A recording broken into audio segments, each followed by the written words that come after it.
Assalamualaikum warahmatullahi wabarakatuh. Alhamdulillahirabbil alamin. La ilaha illallah al-malikul haqqul mubin. Muhammadur Rasulullah shadiqul wa'dil amin. Allahumma shalli wa sallim ala sayyidina Muhammadin wa ala alihi wa sahbihi ajma'in. Masih dalam suasana bulan Syawal, marilah kita bersyukur kehadirat Allah Subhanahu wa taala atas segala nikmat yang Allah berikan kepada kita, terutama nikmat iman dan juga nikmat Islam. Untuk memelihara kejernihan hati dan menjaga kesucian jiwa setelah beribadah Ramadan, marilah kita terus-menerus untuk menghadiri kajian-kajian taman-taman surga, majelis-majelis zikir dan majelis ilmu, yang semoga dengan majelis-majelis ini maka Ramadan akan selalu ada di hari-hari kita. Pemirsa Istiqlal TV channel yang dirahmati Allah Subhanahu wa taala, untuk mengawali kajian ini marilah sama-sama kita buka dengan membaca Al-Basmalah. Bismillahirrahmanirrahim.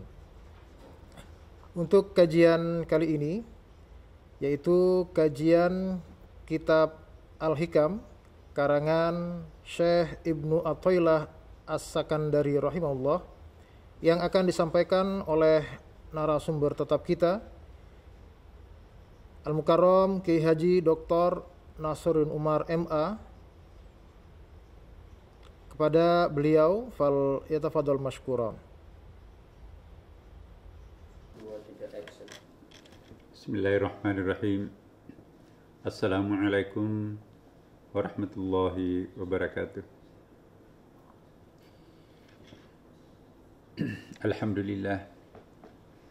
Alhamdulillahi awwali mahmud wa akhir ma'bud wa aqrabi mawjud, al-badi'u bila ma'lumin li azaliyah wal kaini qabla al-kauni bighairi kiyan wal mawjudi fi kulli makan bighairi iyan wal qaribi min kulli najwa bighairi tadan. Asyhadu an la ilaha illallah wa asyhadu anna Muhammadan abduhu wa rasuluh la nabiyya ba'd. Allahumma salli wa sallim ala sayyidina wa habibina wa syafi'ina wa maulana Muhammadin sallallahu alaihi wasallam. Amma ba'd. Hadirin dan para pemirsa Jamaah Masjid Istiqlal dimanapun berada, alhamdulillah wa syukurillah wa salatu wassalamu ala rasulillah. Kita benar-benar bersyukur pada hari Jumat yang mubarakah ini masih diberikan kekuatan dan kesehatan untuk hadir menunaikan kewajiban-kewajiban kita sebagai seorang muslim. Wabil khusus masih bisa mengikuti kegiatan pengajian kita di sini. Hari ini insyaallah kita akan membahas tentang tidak ada manusia yang sempurna. Memang sejak awal Al-Quran dan hadis Nabi mengingatkan manusia, meskipun manusia itu ahsani taqwim, ciptaan manusia itu yang paling mulia, tetapi tidak berarti paling mulianya manusia itu lantas tidak punya kelemahan. Al-insan mahallul khata' wan nisyan. Kata Rasulullah, manusia itu tempatnya al-khata', kesalahan, wan nisyan, dan kelupaan. Ada orang pintar, tapi siapapun pasti pernah lupa. Akhirnya itu juga menjadi satu kelemahan. Ada orang pintar tapi ceroboh, keliru juga. Ada orang mungkin tidak ceroboh tetapi pemahamannya, wawasannya, ilmunya sangat terbatas. Karena itu tidak ada yang sempurna. Ada orang miskin tapi jujur. Ada orang kaya tapi pembohong. Gak ada yang sempurna.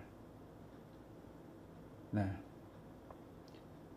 kita diingatkan oleh Syekh Ibnu Athaillah radhiyallahu anhu bahwa laisa kullu man thabata takhsisuhu kamula takhlisuh. Tidak setiap orang yang memperoleh kekhususan atau keistimewaan sepenuhnya terbebas daripada penyakit-penyakit jiwa. Nah,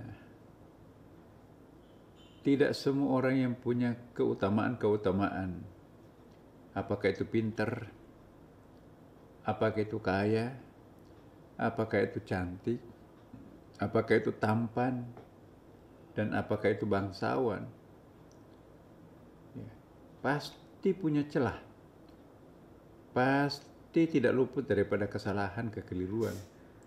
Maka itu kita diingatkan, siapapun kita, sehebat apapun kita, laisa kullu man thabata takhsisuh kamula takhlisuh. Tidak semua orang yang memperoleh kekhususan sepenuhnya terbebas daripada kekeliruan atau penyakit-penyakit jiwa. Ya. Sifat-sifat kekhususan di sini artinya sifat yang dimiliki seorang hamba Allah yang saleh dan taat, bahkan termasuk di luar kebiasaan manusia pada umumnya. Ya. Sifat-sifat kekhususan ini adalah anugerah dari Allah Subhanahu wa taala kepada sebagian hambanya yang dikasihani. Tapi biasanya kekhususan ini juga disebut dengan kekeramatan.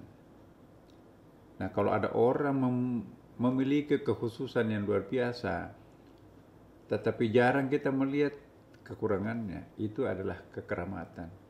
Min alamatil aulia, itu tanda-tanda wali. Selama kita masih manusia biasa, ya, kita agak sulit untuk menghindar daripada godaan-godaan iblis itu. Even itu nabi, wali pun juga. Coba kita lihat sejarah. Jatuhnya anak manusia dari langit kebahagiaan turun ke bumi penderitaan. Karena apa? Ya, itu karena kekeliruan yang dilakukan oleh nenek moyang kita, Adam dan Hawa. Ya. Itu satu bukti bahwa Nabi pun juga berpotensi untuk keliru. Innama ana basyarum mitlukum. Aku itu, kata Al-Quran, katakanlah Muhammad, ini diabadikan dalam surah Al-Kahfi kan. Aku itu adalah manusia biasa seperti kalian. Yang membedakan adalah yuha ilayya. Aku mendapatkan wahyu. Tapi keberadaan wahyu bagi seorang nabi bukan jaminan bahwa nabi itu tidak pernah melakukan kekeliruan. Ya. Tetap unsur manusia biasanya nabi itu juga ada. Nah, jadi apa yang dimaksud kekeramatan? Ya, tadi saya katakan biasanya kalau orang yang kekhususannya dominan, jarang sekali terlihat kelemahannya. Itu min alamatil aulia. Tanda-tanda kewalian ada pada dirinya. Wali itu dari bahasa Arab sebetulnya, al-wala. Ya, kehormatan. Artinya kedekatan Allah terhadap Tuhannya.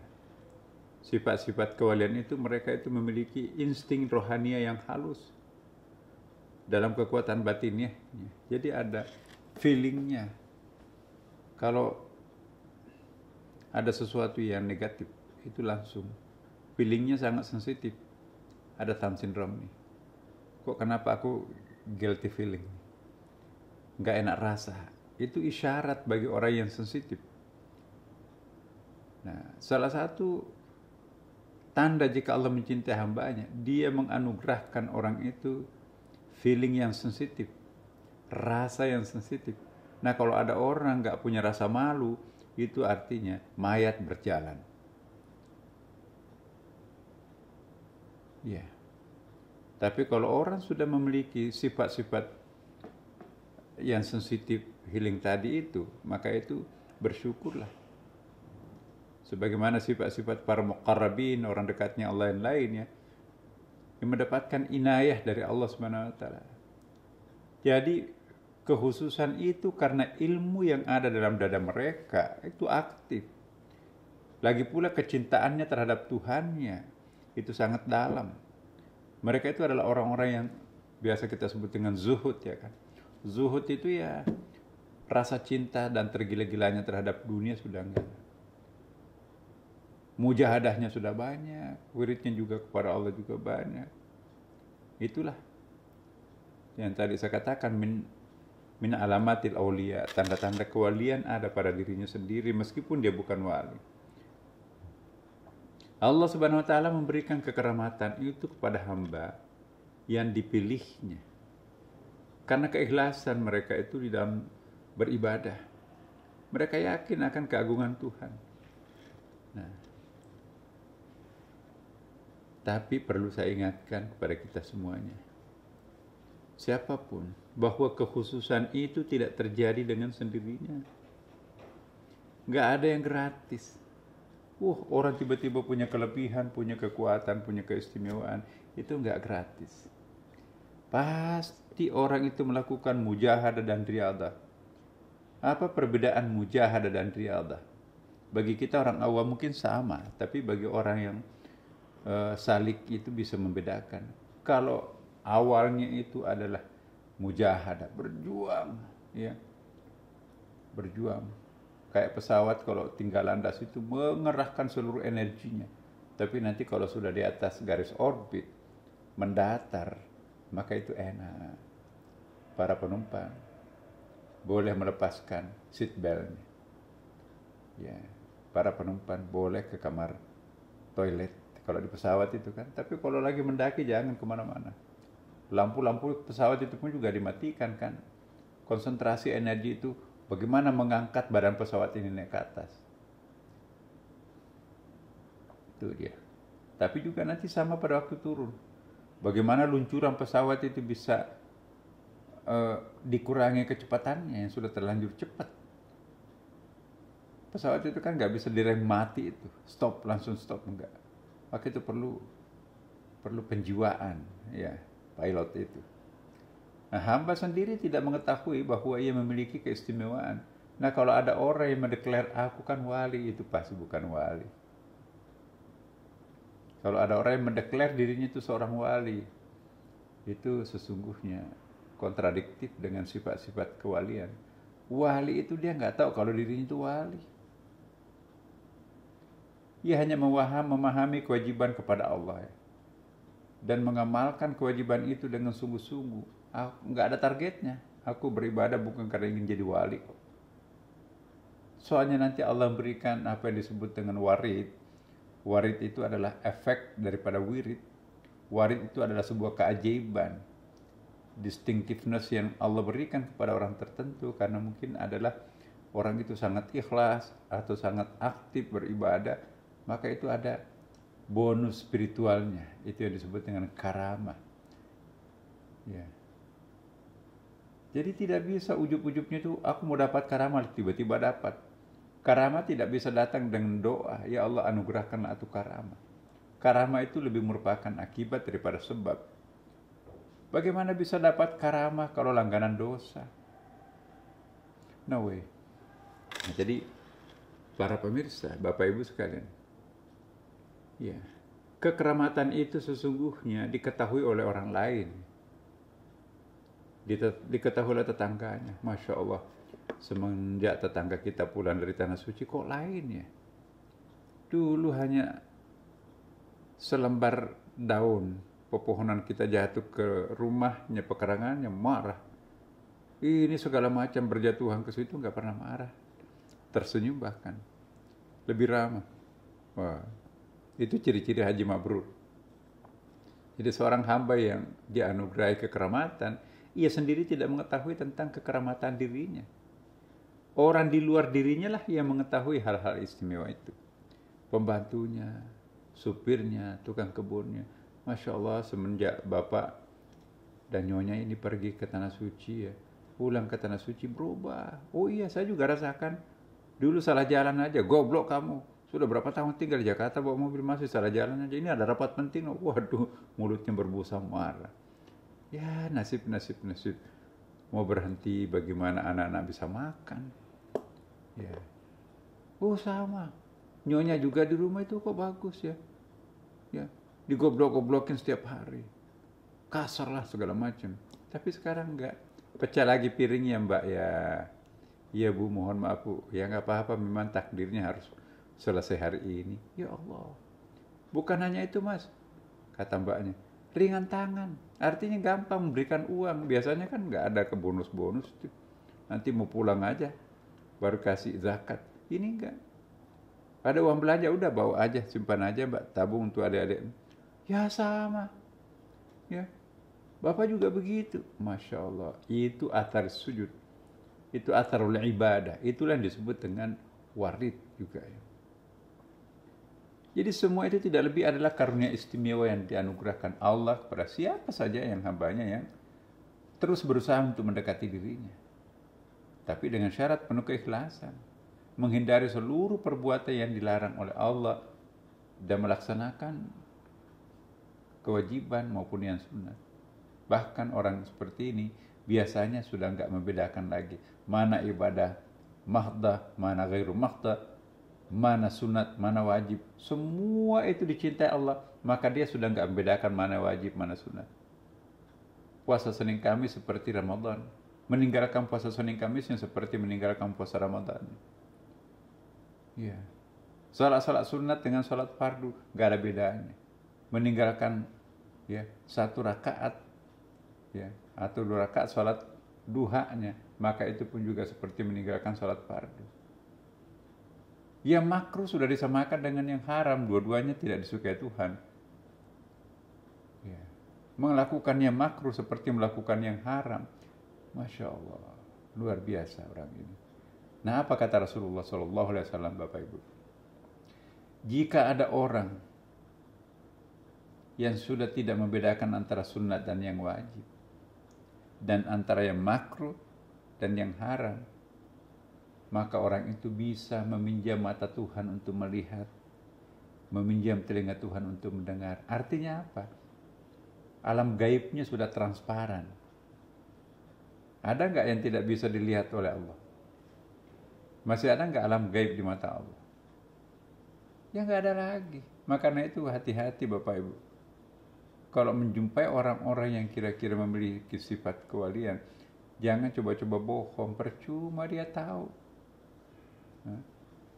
Dia tahu. Nah karena itu para pemirsa, nikmat sekali materi kita hari ini ya. Mudah-mudahan lah.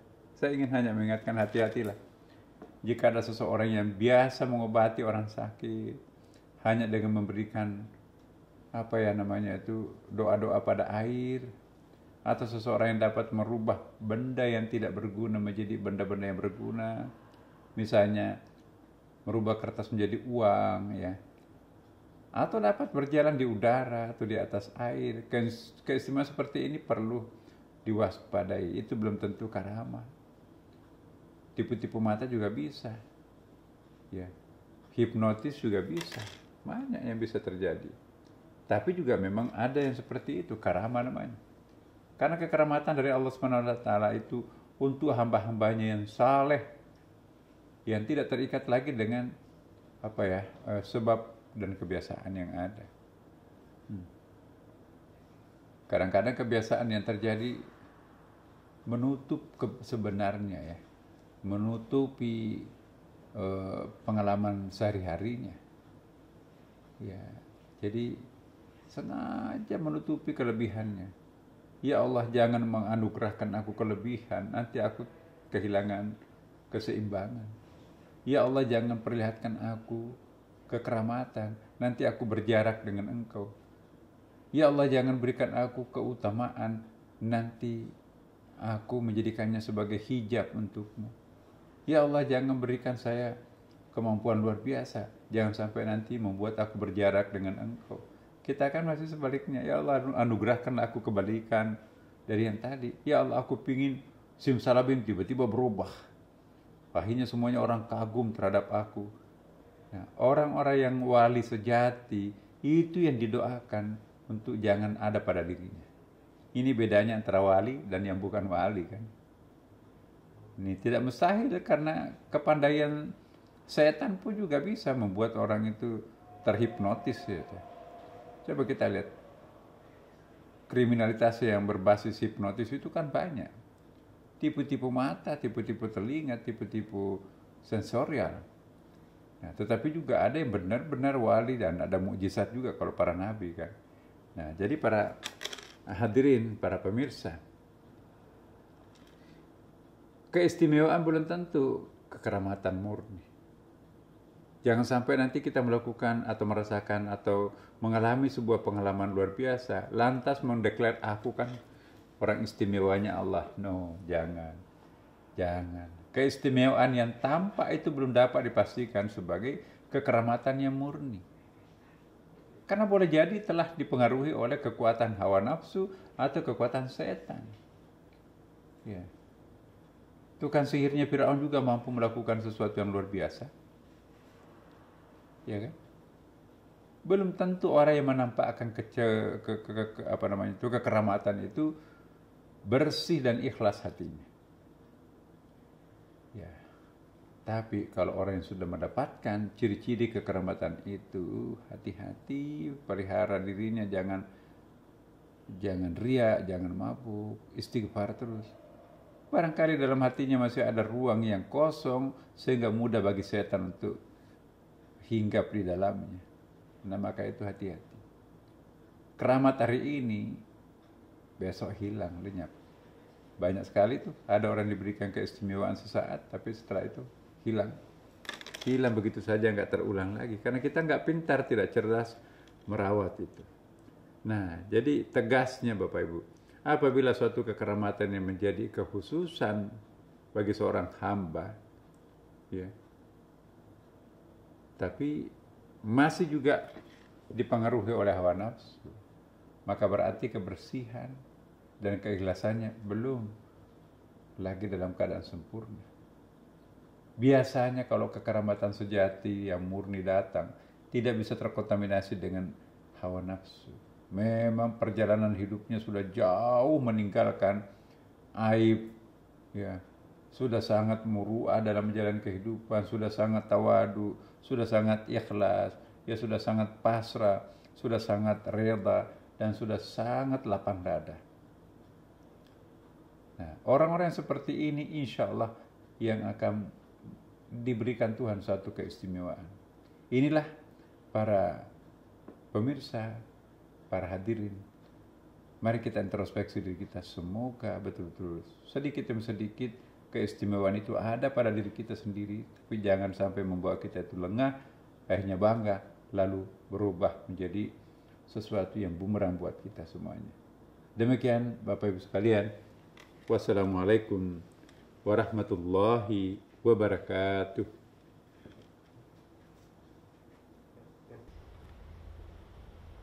Demikianlah kajian yang sama-sama kita dengarkan.